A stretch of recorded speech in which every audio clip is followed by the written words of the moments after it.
আমাদের সঙ্গে সরাসরি সিটি কমপ্লেক্স থেকে রয়েছেন।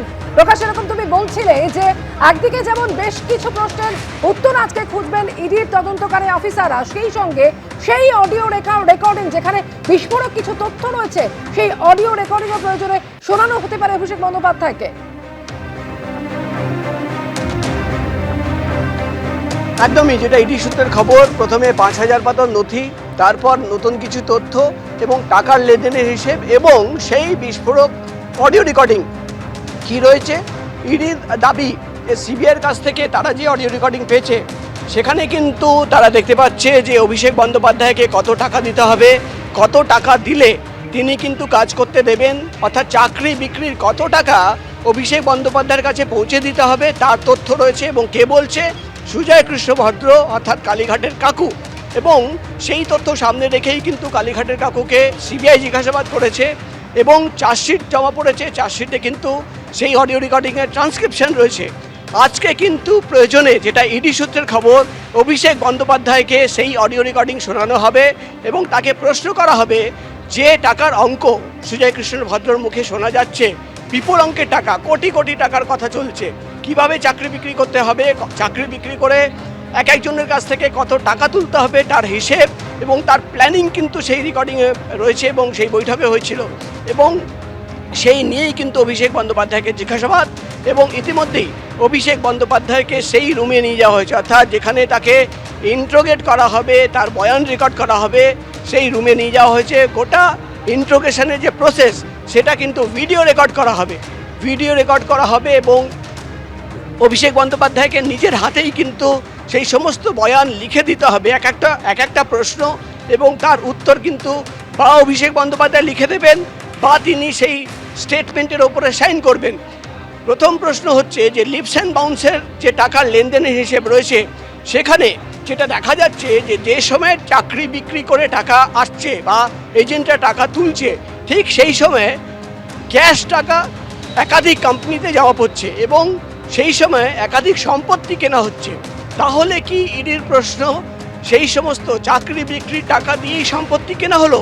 চাকরি বিক্রির যে নগদ টাকা সেটাই কি একাধিক অ্যাকাউন্টে জমা পড়লো? লিপস অ্যান্ড বাউন্সকে ইউজ করা হলো এবং ৫,০০০ পাতার যে নথি, সেই নথিতে যে তথ্য রয়েছে সেই তথ্য সামনে রেখে তাকে জিজ্ঞাসাবাদ। এবং তোমাকে বলে দিই, সবচেয়ে ইম্পর্টেন্ট যে তথ্য রয়েছে সেই অডিও রেকর্ডিং, অর্থাৎ সেই অডিও রেকর্ডিং একটি বৈঠক, সেই বৈঠকে কুন্তল ঘোষ, কালীঘাটের কাকু এবং একাধিক ব্যক্তিরা ছিল, যেখানে কিন্তু গোটা প্ল্যানিং হয়েছিল যে কিভাবে চাকরি বিক্রি করা হবে, এজেন্টরা কত করে টাকা তুলবে এবং সেই টাকার ভাগ কাদের কাছে কত পার্সেন্ট পৌঁছে যাবে। সেখানেই কিন্তু এক ধরনের হিসেব করা হচ্ছে যে চাকরি বিক্রি করে যে টাকা আসবে তার কতটা ভাগ কার কাছে পৌঁছে যাবে। এবং সেখানেই কিন্তু কালীঘাটের কাকুকে বলতে শোনা যাচ্ছে যে অভিষেককে কত টাকা দিতে হবে এবং অভিষেক কম টাকা দিলে অভিষেক কিন্তু মানবে না।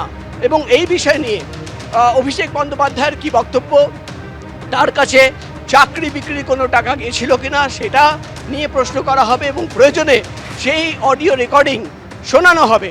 ইতিমধ্যেই কিন্তু আরেকবার ছবি তোমাকে দেখাবো, শান্তনুকে বলবো, সামনের যে ইডির দপ্তর তুমি দেখতে পাচ্ছ, 7 তলায় ইডি দপ্তর। ইতিমধ্যেই অভিষেক বন্দ্যোপাধ্যায় তিনি কিন্তু পৌঁছে গেছেন এবং তিনি পৌঁছে যাওয়ার পর তাকে কিন্তু বসিয়ে রাখা হয়েছে এবং ভিডিওগ্রাফ করা হবে গোটা ইন্ট্রোগেশন যে প্রসেস।